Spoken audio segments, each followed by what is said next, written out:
اعوذ باللہ من الشیطان الرجیم بسم اللہ الرحمن الرحیم۔ شہر میں ہر طرف مہمان تاجروں کا چرچا تھا جو ان کے لیے ضرورت کا سامان لے کر آئے تھے۔ لوگ خوش تھے کہ اب وہ اپنی اپنی استطاعت کے مطابق خریداری کر سکیں گے۔ رزق خوب ہو تو قیمت بھی اعتدال میں رہتی ہے، تاجر منمانی نہیں کر سکتے۔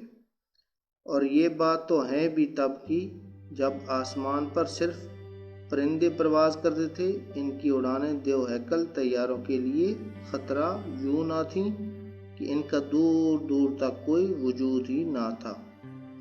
اہلیان شہر سامان سے لدے جگالی کرتے اونٹوں کو دیکھ دیکھ کر خوش ہو رہے تھے، جنہیں عیدگاہ کے وسیع و عریض میدان میں ٹھہرایا گیا تھا۔ لیکن ان لوگوں میں ایک فرد ایسا بھی تھا جو سخت متفکر تھا، اور اس کی پریشانی کا اظہار اس کے چہرے سے ہو رہا تھا۔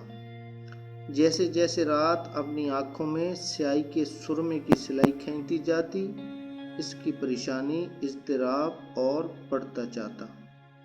آخر اس سے رہا نہ گیا، اس نے اپنے دوست سے پریشانی کا اظہار کیا اور مدد طلب کی۔ دوست بھی سچا دوست تھا، وہ بلا تردد فوراً راضی ہو گیا۔ اب دونوں کے قدم عیدگاہ کی جانب اٹھ رہے تھے جہاں تاجروں کے قافلے نے پڑاؤ ڈال رکھا تھا۔ یہ دونوں قافلے کے پاس جا کر ٹھہر گئے اور اپنے اپنے کام میں لگ گئے۔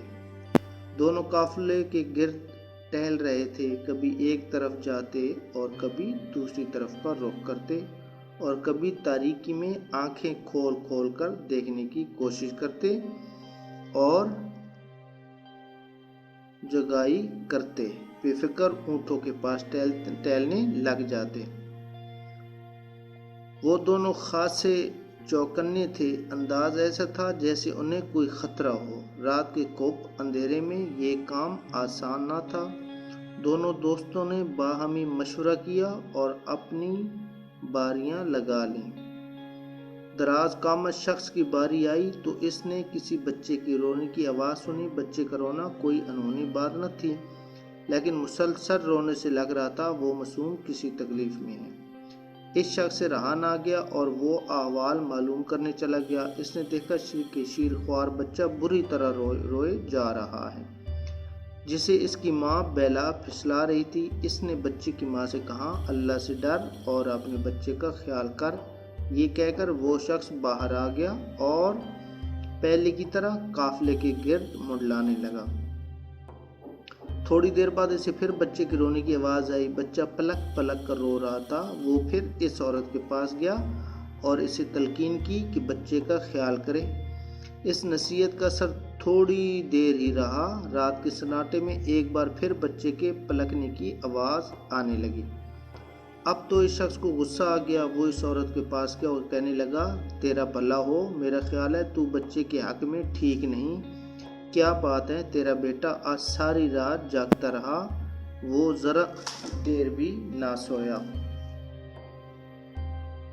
وہ عورت جو اس اجنبی کی بار بار آمد سے جنجلا گئی تھی کہنے لگی، تو نے بھی تو مجھے تنگ کیے رکھا، بار بار آتا رہا۔ اس بچے کا دودھ چھڑانا چاہتی ہوں لیکن یہ نہیں مانتا۔ یہ کیا بات ہوئی، تو اس کا دودھ کیوں چھڑانا چاہتی ہے؟ اجنبی شخص کے لہجے میں حیرت تھی کہ کوئی ماں ایسی سخت دل بھی ہو سکتی ہے۔ عورت بولی، سرکار سے اس بچے کو وظیفہ ملتا ہے جو ماں کا دودھ چھوڑ چکا ہو۔ یہ دودھ چھوڑے گا تو مجھے اس کا وظیفہ ملے گا۔ عورت کی بات سن کر اس شخص کے چہرے پر ایک رنگ آ کر گزر گیا۔ اس نے پوچھا، بچے کی عمر کیا ہے؟ عورت نے بچے کی عمر بتائی۔ وہ شخص کہنے لگا، تیرا بھلا ہو، اس بچے کا دودھ چھڑانے میں جلدی نہ کر۔ یہ کہہ کر وہ شخص چلا آیا۔ باہر صبح ساتے کا وقت قریب تھا۔ فضا میں اللہ اکبر کی کبریائی کا اعلان ہونے لگا۔ اللہ اکبر کی صدا سن کر وہ شخص چھری لے کر رہ گیا اور بوجھل قدموں کے ساتھ اس طرح مسجد کی طرف چل پڑا کہ اس کا سر جھکا ہوا تھا۔ مسجد پہنچا تو دیگر نمازیوں کی نظریں اس کے چہرے پر جم گئیں وہ دیکھ رہے تھے کہ آج ان کے امام صاحب کچھ غمگین اور افسردہ سے ہیں۔ اس روز وہ دراز قامت شب بیدار نماز میں گڑ گڑا کر رو رہا۔ اس نے روتے روتے سلام پھیرا اور لوگوں سے مخاطب ہو کر کہنے لگا، خبردار کوئی قبل از وقت اپنے بچے کا دودھ نہ چھڑائے۔ آج سے ہر دودھ پینے والے بچے کا وظیفہ مقرر کیا جاتا ہے۔ نماز میں ہچکیاں لے لے کر رونے والا یہ اعلان کرنے والا شخص کوئی عام سا بندہ نہیں تھا۔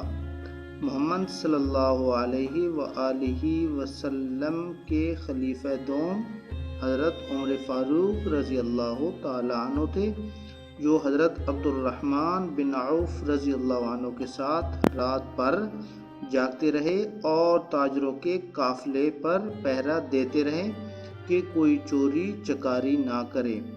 36,000 شہروں اور قلعوں کا فاتح اور اجنبی تاجروں کے مال کی چوکیداری۔